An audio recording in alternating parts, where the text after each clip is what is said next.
Hey, I'm Nate Savage, and in this guitar lesson, we're going to take a look at how to use a capo. Now, I know that a lot of newer guitar players, and even those of us who've been playing for a long time, sometimes never really get around to understanding exactly how to use a capo. It's really just a little clamp that you put across usually all 6 strings of the guitar to help you play in different keys, even if you only know a couple of chords.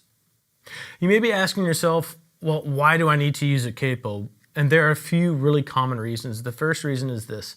If you're playing a song and singing to it, or if somebody else is singing to it, it might be too high or too low for them. So you can use a capo to transpose the song using the chords that you already know. And it makes it really easy instead of learning new voicings or new shapes to play a song in a different key.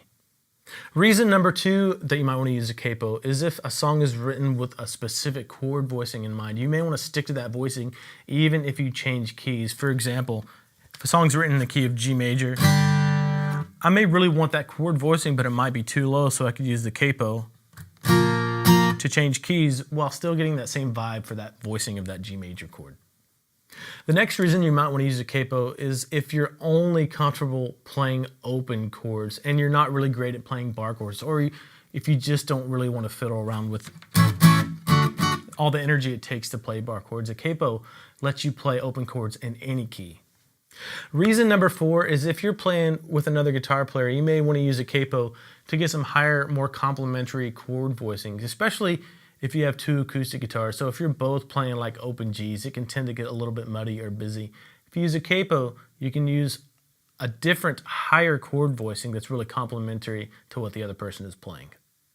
Before we get into some examples of how to use a capo, I just want to go over the idea of chord movability with you. And all of our open chords like A, C, D, E, and G, they're all movable, and the best example of this are E and A shaped bar chords.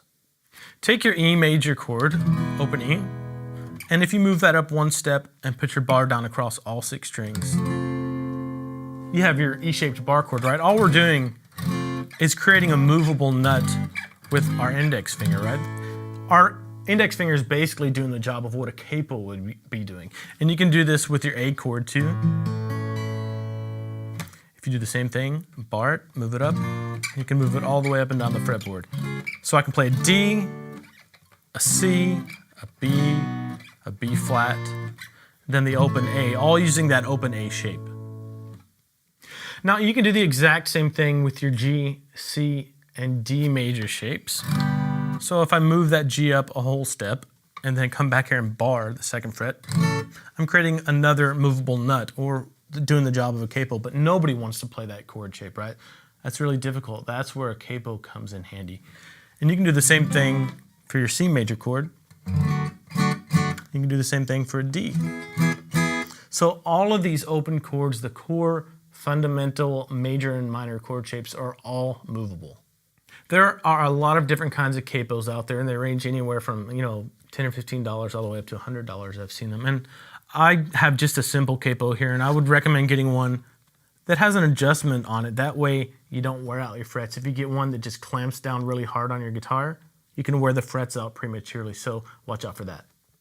In order to use a capo efficiently, you're going to need to know the names of the notes on the low E string, at least for your G and E shapes, if you want to move those around using a capo. So let's take a look at this graphic. It just shows the names of the notes on the low E string. It's open E. There's an F on the 1st fret, and I'll just do the natural notes up to the 5th fret. Here's a G, and on the 5th fret is an A. And I'll tell you what, let's go up to the 7th fret and use this B. So it's really important that you get those notes memorized, at least the natural ones for now. So F, G, A, and B.